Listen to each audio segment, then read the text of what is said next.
All right, let's get right into it. We're about to tackle one of the greatest, most enduring unsolved mysteries in all of ancient history. The story of a legendary Persian army that just vanished. Just look at that number, 50,000 soldiers. I mean, wrap your head around that for a second. That's an entire military force that marched into the desert and was never, ever seen or heard from again. The scale of it is just mind-boggling. And that, right there, is the huge question we're diving into. How does that even happen? Was it some kind of freak act of nature, a brilliant millennia-old cover-up, or something else? For 2,500 years, this question has absolutely haunted historians and archaeologists. So, to even begin to figure out what might have happened, we've got to go back. Way back to the beginning, to the moment this massive army was sent on its fateful final mission. Okay, so picture this. The year is roughly 525 BCE. The mighty Persian Empire has just rolled in and conquered Egypt. But out in the vast, unforgiving expanse of the Western Desert, something goes terribly, terribly wrong. Now, what's really wild is that this entire incredible story comes to us from just one single ancient source, a Greek historian you've probably heard of, Herodotus, the guy they call the father of history. So, let's get the context here. It all kicks off in 525 BCE. The Persian king Cambyses II, he's the son of Cyrus the Great, has just taken Egypt. But he's got a problem. The super-powerful Oracle of Amun, way out in the remote Siwa oasis, refuses to recognize him as the rightful pharaoh. Cambyses, well, he doesn't take that well. So he sends 50,000 of his best troops from Thebes with one single brutal objective: march across the desert and destroy that oracle. After marching for about 7 days, the army supposedly runs into this, the Khamsin.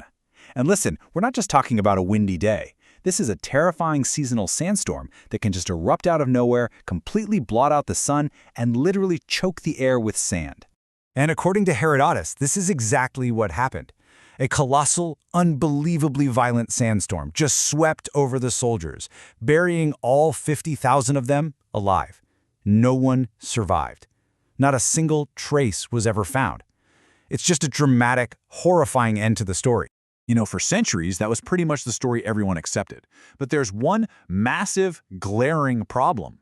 For over 2,500 years, nobody has ever found a single shield, a sword, a helmet, not one confirmed body from this lost army. And that total lack of evidence? That's what has led to some really interesting, competing theories. Yeah, that complete absence of any physical proof has made modern historians seriously question Herodotus' account. I mean, you have to ask, right? Could there be another, maybe more plausible, explanation for what happened to Cambyses' army? This has basically led to 4 main ideas. First, the sandstorm theory. Maybe Herodotus was just telling it like it was, a natural disaster, simple as that.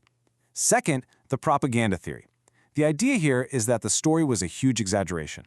See, Cambyses had a rep for being a cruel ruler in Egypt, so a story about his army getting wiped out by the desert gods, that's some pretty effective anti-Persian propaganda. Third, the ambush theory. Maybe Egyptian rebels wiped out the army, and this embarrassing defeat was just covered up by blaming it on an act of God. And finally, maybe the simplest and grimmest theory, navigation failure. They just got lost, ran out of water, and died out there, scattered over a huge area. For thousands of years, the case was completely cold. Nothing. But then, just over a decade ago, a team of archaeologists announced something big, a potential breakthrough that could change everything we thought we knew. Enter the Castiglione brothers. These 2 Italian archaeologists had spent years poring over ancient maps, and they came up with a totally new hypothesis about the army's doomed march. Okay, so this is the crucial part of their idea. For years, everybody had been searching along the main known route between the oases. But the Castigliones thought, wait a minute, why would a Persian army walk straight through territory that was heavily controlled by Egyptians? It just didn't make sense. They believed the army took a totally different, more westerly route, one that nobody had ever bothered to search before.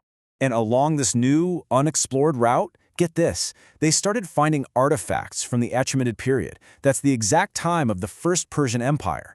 We're talking bronze arrowheads, a Persian-style horsebit, jewelry, and most chilling of all, they found what looked like a mass grave, filled with hundreds of human bones. I mean, for the first time ever, there was actual physical evidence of a Persian military force right where they predicted it would be. This discovery was absolutely electrifying. It really felt like this 2,500-year-old cold case was finally solved. But, as it so often goes with these great mysteries, the truth isn't quite that simple. So despite all these compelling artifacts, the Castiglione brothers' findings haven't been universally accepted. A lot of people in the mainstream archaeological community are still pretty skeptical. They argue that, a few artifacts scattered around don't necessarily prove a 50,000-man army was there. And that mass grave? Well, it hasn't been conclusively dated to the right period. So the evidence is tantalizing, for sure, but it's not quite a smoking gun. So in the end, whether they were buried by a mountain of sand, destroyed in a forgotten battle, or just lost to the brutal elements, the ultimate fate of those 50,000 soldiers remains one of history's most haunting questions. It's just a powerful reminder that sometimes the past doesn't give up its secrets easily. And as they say, the desert, well, it keeps its secrets.